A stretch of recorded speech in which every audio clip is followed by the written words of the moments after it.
Check ko.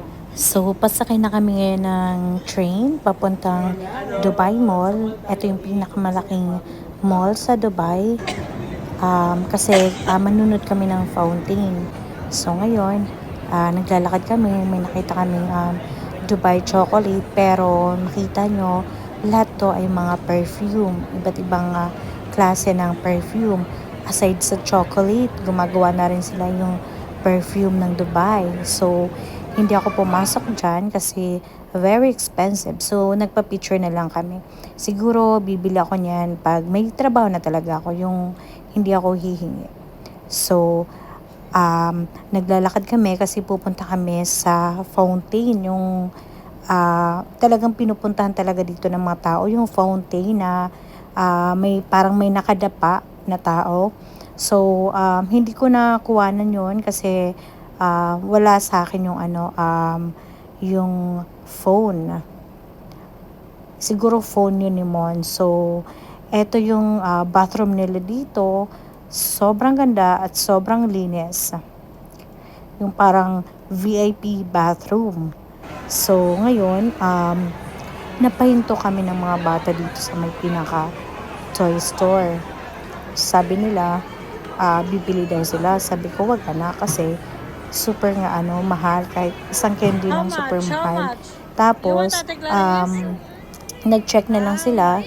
So mahal talaga. So hindi kakayanin ng budget. Ah, Then may nakita sila yung parang machine, kasi naman parang yung bayad is 5 dirham. So ayun, ayun yung inan nila. Tapos Riyali ka pag na. hinulugan nila yun ng dirham, may lalabas na parang gold siya. Mamaya makikita nyo yung parang coin. So, ayan na yung pinaka-machine niya.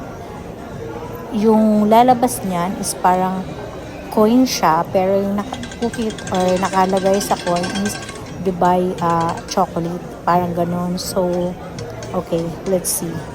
Tingnan natin kung anong lalabas. So, ayan na. What's that? Pinaikot-ikot lang nila ng pinaikot-ikot. So, syempre may bayad ata is 2 dirham. Ayan na, lumabas na. So, sabi ko, video ko, ilapit nyo sa camera. Ayan. Yung parang siyang oval siya Oval. So, sobrang sayang-saya nila dyan. Sobrang happy Basta ikaw sila. will read. At least kahit yan, may nakuha Wait sila. lang. Kasi hindi ko na talaga sila pinapakain ng mga candy dyan. Kasi ngayon ngipin nila. Video ko. So, ayan. Tara, it's Dubai, parang coin. So, after nun, sa sunod na floor, naghahanap kami ng bathroom. Nakita namin to, yung parang robot siya na manika. Hindi siya manika, yung parang statue. Ayan, kinuwanan ko lang siya ng video kasi na-miss ako kasi sobra talagang mga gaganda ng mall. As in, makita mo talaga yung loob, napakaganda. Especially itong bathroom, para ka talagang nasa hotel. Yung tipong ayaw mo na lumabas sa sobrang ganda. Nakita nyo naman, parang gusto namin tumambay kasi napakabango. At saka yung mga naglilinis dito, parang naka-apron pa na talagang pag may lumalabas, linis ka agad. So, ayun na nga, nasa labas na kami kasi kailangan namin antayin yung fountain. Kaya lang sobrang init.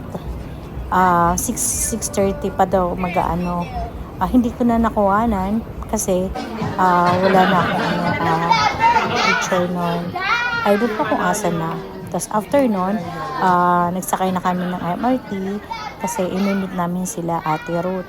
So, andito na nga kami sa restaurant para mag-dinner kasi si Ate Ruth yung parang sponsor namin. Okay.